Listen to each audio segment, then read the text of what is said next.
Un géant endormi s'est réveillé, et c'est entièrement la faute de la Russie.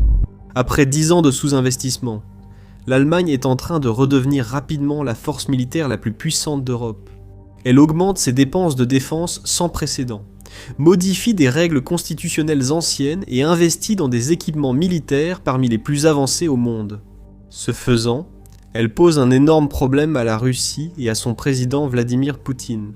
Un problème pouvant compromettre les plans à long terme de Vladimir Poutine pour de futures conquêtes au-delà de l'Ukraine. Mais l'ironie ultime, c'est que rien de tout cela ne serait arrivé sans l'agression de la Russie. Car lors de l'invasion russe de l'Ukraine, en 2022, l'Allemagne n'était plus l'une des armées les plus puissantes du monde, comme autrefois. Après la Seconde Guerre mondiale, lors de la conférence de Potsdam en 1945, qui a eu lieu après la reddition de l'Allemagne, toutes les nations alliées pensaient qu'à l'avenir, l'Allemagne devait être démilitarisée. L'Allemagne de l'Ouest était d'accord, la plupart des politiciens et de la population jugeant cela comme le minimum pour expier les violences et les horreurs infligées pendant la guerre. La Wehrmacht, c'est-à-dire l'armée allemande, a été dissoute. Des millions d'ex-membres de la Wehrmacht ont servi comme main-d'œuvre forcée en Europe et en Union soviétique, affectée au déminage et à la reconstruction. D'énormes quantités de matériel militaire allemand ont également été soit détruites, soit confisquées, et les États-Unis ont pris le contrôle des décisions militaires pour l'Allemagne dans les années qui ont suivi. Puis est venue la guerre froide. Alors que les tensions commençaient à monter entre l'Union soviétique et les puissances occidentales, les États-Unis et leurs alliés ont autorisé la reconstruction d'une armée allemande, la Bundeswehr, qui a été intégrée à l'OTAN et est restée sous surveillance constante des États-Unis. Pendant la guerre froide, la Bundeswehr comptait plus d'un demi-million de membres, en faisant une force redoutable. Mais quand le mur de Berlin est tombé et que l'Union soviétique s'est effondrée, l'Allemagne, comme beaucoup d'autres pays européens, a recommencé à réduire ses forces armées. Le nombre total de soldats a diminué d'année en année, tout comme la puissance et les capacités globales de l'armée allemande. On en est même arrivé au point où les nouvelles recrues étaient obligées de s'entraîner avec des manches à balai au lieu de fusils, car il n'y avait tout simplement pas assez d'armes pour tout le monde. Une armée qui avait autrefois tenté de dominer le monde entier était devenue une simple parodie, et la situation n'a fait qu'empirer par la suite. Au cours de la décennie de 2007 à 2017, malgré le fait d'être le pays le plus peuplé et le plus riche d'Europe, l'Allemagne n'a consacré que 1,2% de son produit intérieur brut, le PIB, à la défense. Une grande partie de son équipement a été laissée à l'abandon. Et à un moment donné, en 2018, seulement 4 des 128 Eurofighter Typhoon de l'armée de l'air allemande étaient considérés comme prêts au combat.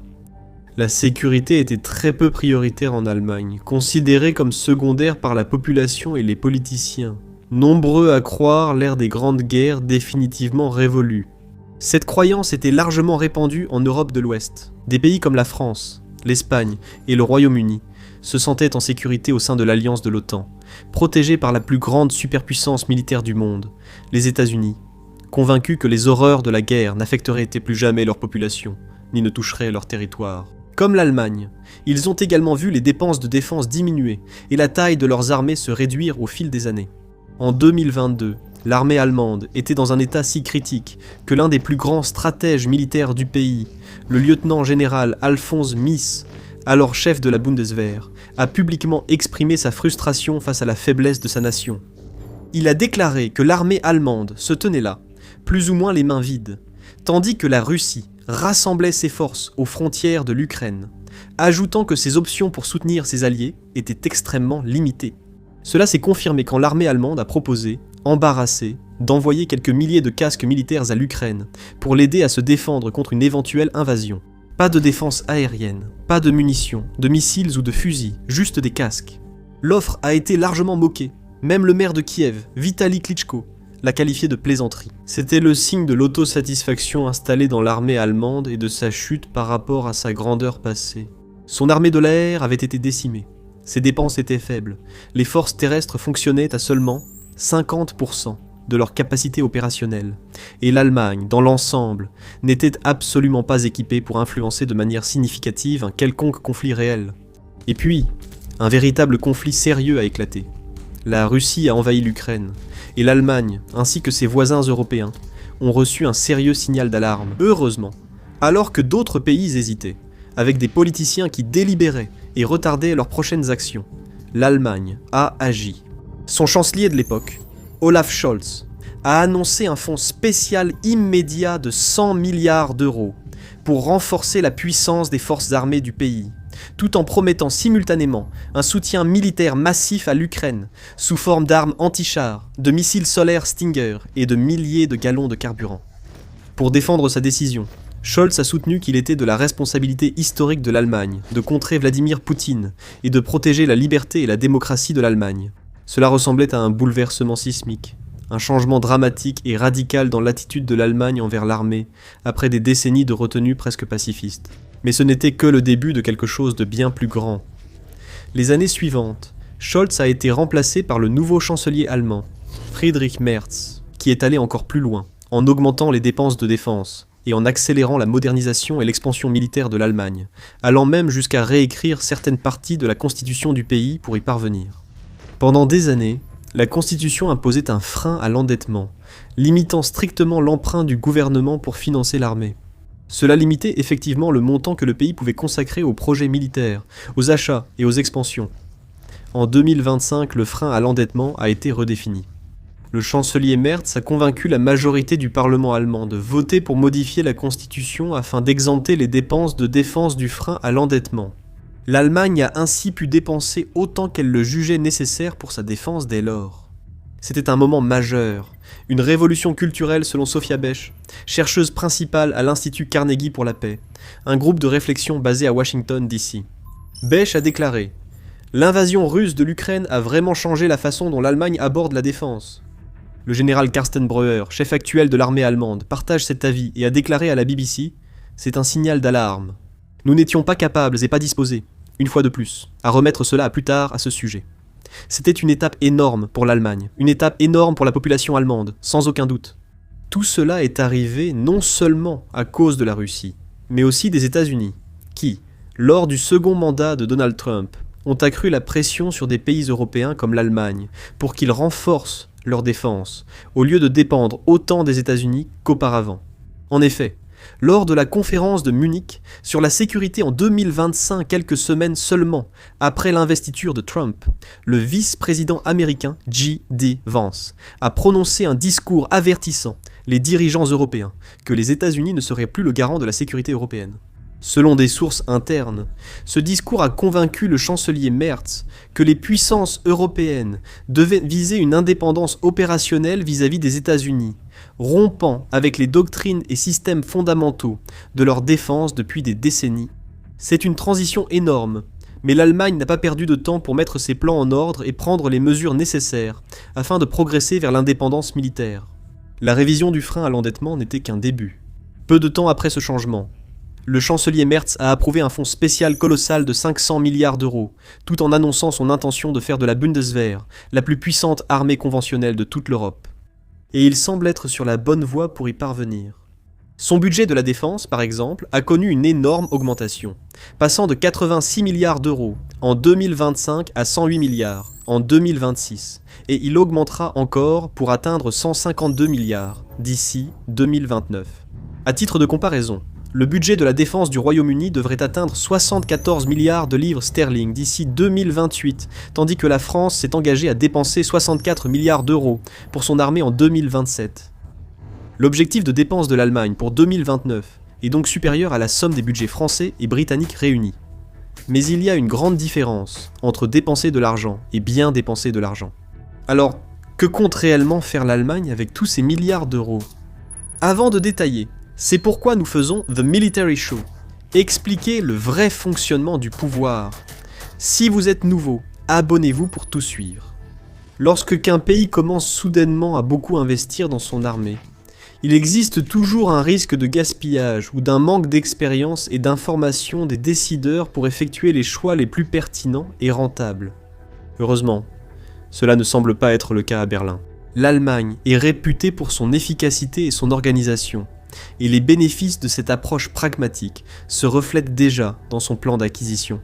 En 2026 par exemple, la force aérienne allemande va bénéficier d'une modernisation majeure, en retirant ses vieux avions Tornado obsolètes et en les remplaçant par certains des meilleurs chasseurs au monde, les F-35. Ceci marque un moment charnière important, puisque le pays passe enfin à une force aérienne de 5e génération. Les F-35 permettant à l'Allemagne de jouer un rôle plus central et influent dans la dissuasion nucléaire pour l'Europe et pour l'ensemble de l'alliance de l'OTAN. Et l'Allemagne ne compte pas s'arrêter là. Elle joue également un rôle de premier plan dans le développement collaboratif d'un nouveau chasseur sans pilote, l'Airbus Wingman, qui, une fois terminé, sera capable d'accomplir toute une gamme de missions, y compris la reconnaissance aérienne, le brouillage radar, le combat air-air et les frappes air-sol. Piloté par l'intelligence artificielle, le Wingman accompagnera les chasseurs européens lors de leurs opérations et devrait être déployé dans les années 2030, voire plus tôt. Au sol, l'Allemagne orchestre l'un des plus grands contrats d'armement de toute son histoire, le projet Arminius. Ce projet prévoit la mise en service de jusqu'à 3000 chars de combat Boxer dans l'armée allemande, avec 40 milliards d'euros versés à deux des plus grandes entreprises de défense du pays, Rheinmetall et KNDS Deutschland. Avec une conception hautement modulaire et adaptable, le Boxer peut être configuré pour presque tous les types de missions terrestres dans quasiment n'importe quel environnement.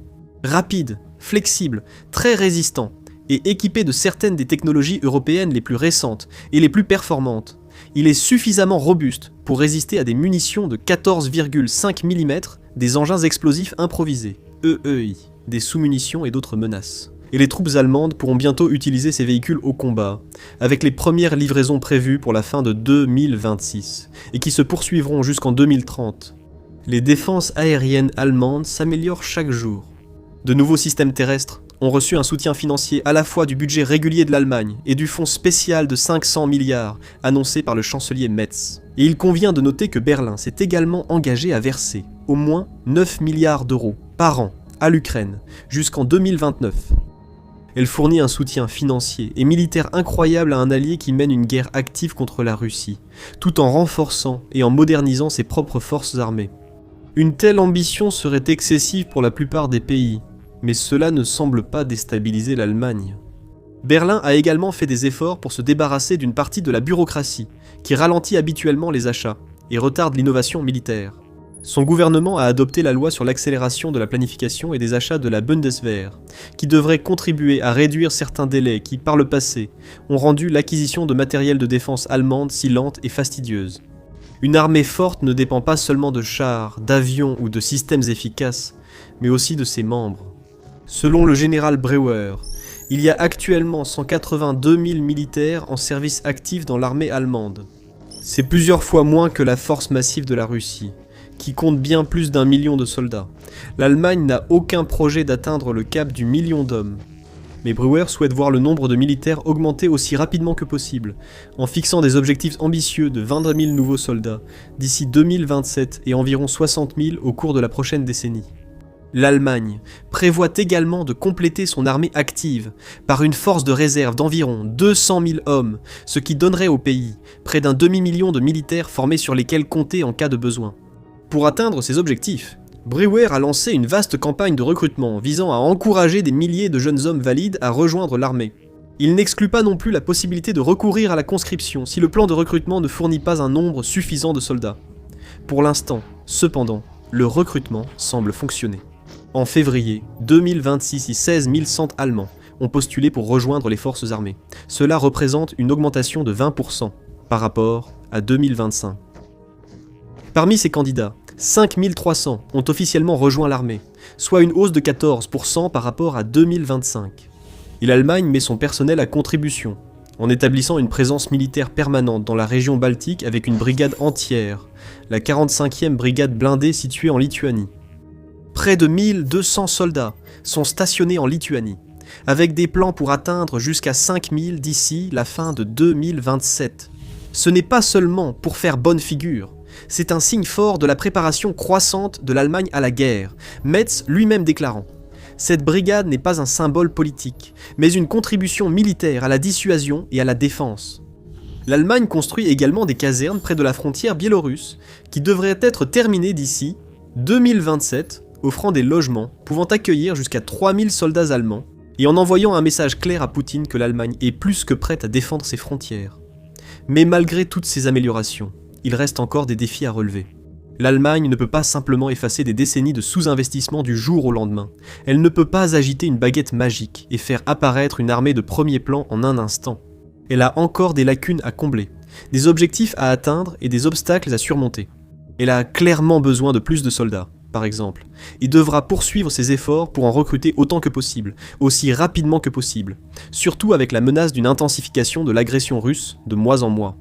Elle manque également de capacité de frappe en profondeur. Fabian Hoffmann, un expert en missiles, admettant que l'Allemagne a une lacune dramatique en matière de capacité de missiles à longue portée et de frappe en profondeur, et Berlin doit tout simplement faire plus pour y remédier. Heureusement, elle a passé une commande de 400 missiles de croisière Tomahawk, ce qui est un grand pas dans la bonne direction. Mais il en faudra davantage pour préparer le pays et le continent à la menace d'une guerre à grande échelle avec la Russie dans les années à venir. L'Allemagne doit aussi moderniser ses doctrines militaires et ses structures décisionnelles en adéquation avec ses forces armées.